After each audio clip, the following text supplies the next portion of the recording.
कि सहजौर के नाश्ता बड़ा नामी हो, नाश्ता को के तू जई हो, नाश्ता के बड़ाई अपने दीदी आगे करी हो, नाश्ता के बड़ाई अपने दीदी आगे करी हो, चू जाई है मुहवा से पानी हो, नाश्ता को के तू जई हो, चू जाई है मुहवा से पानी हो, नाश्ता को के तू जई हो। अभी आपने नाश्ता और खाना का गाना सुना, अब फिर से मैं सुनवाऊंगा शिव विवाह।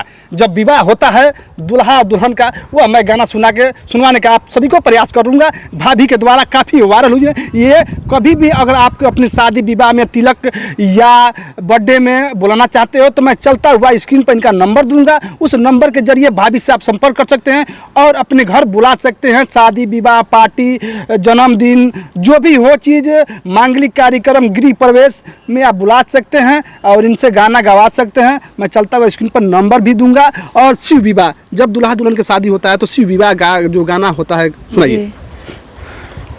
होता है ये कि अरे आसानी रा भेद तू ही सुते लुगौरा दे, सब धन ले गईले चोर। अरे आसानी रा भेद तू ही सुते लुगौरा दे, सब धन ले गईले चोर। अरे चोरियों में चोरी भैले भोला के डमरुआ, सब धन ले गईले चोर। अच्छा ठीक है, वो तो गाना आपने विवाह का गीत गा दिया। फिर जब ससुर मान ढाका करने के लिए जब जाते हैं लड़की को, कौन से गाना गाया जाता है? कि अरे मोरू जी हो गिरे मड़ौआ सब हो लोगावा। अरे मोरू जी हो गिरे मड़ौआ सब हो लोगावा। अरे कहाँवा में रखनी ये समाधि, ऐसा सुंदर पुतरिया। अरे हमारा तो बने ये समाधि, सोने के हो पिजड़ावा। अरे वो ही में रखनी ये समाधि, ऐसा सुंदर पुतरिया। जब दुल्हन अपने घर से विदा होके, माँ बाप जब विदा करते हैं और जब अपने ससुराल अपने पति के घर पहुंचती है, जब गाड़ी से उतरती है तो कौन सा गीत गाया जाता है, हम भाभी से सुनने का प्रयास करेंगे। नेके चला ये दुल्हन नेके चला हो, वो गाना हमारे तो काफ़ी लोकप्रिय गाना है, वो का अभी भी गाया जाता है। हम चाहेंगे कि हमारे दर्शकों और माताओं बहनों का फिर से वह गाना ताज़ा आप कीजिए, ताकि हर घर में वो गाना जब बहू या बेटी उतरती हैं तो गाया जाता है। वो गाना हम सुनवाने का प्रयास करेंगे। दर्शकों वीडियो में नजरें गड़ाए रखिएगा, मैं सुनवाने का चलूंगा। नेके चला ये दुल्हन नेके चला ना। हाँ तो गाइए। अरे नई के चला ये दुल्हन नई के चलो हो, जैसे बासवा नवेला वैसे नई के चला हो, जैसे बासवा नवेला वैसे नई के चला हो। तो दुल्हन का रिप्लाई आता है कि नाही नवे ये सासु नाही नवे हो। अरे नाही नवे ये सासु नाही नवे हो, हमरे पापा के पोसल का दहिया नाही नावे हो, हमरे चाचा के पोसल का दहिया नाही नावे हो। अच्छा भाभी ये बताइए, आपके दिमाग में कैसा ये आया कि हम शादी का विवाह का गीत गा के कहीं ना कहीं वायरल हुआ? कब मालूम चला है आपको कि हम वायरल हो चुके हैं शादी का गीत? किसके द्वारा मालूम चला आपको?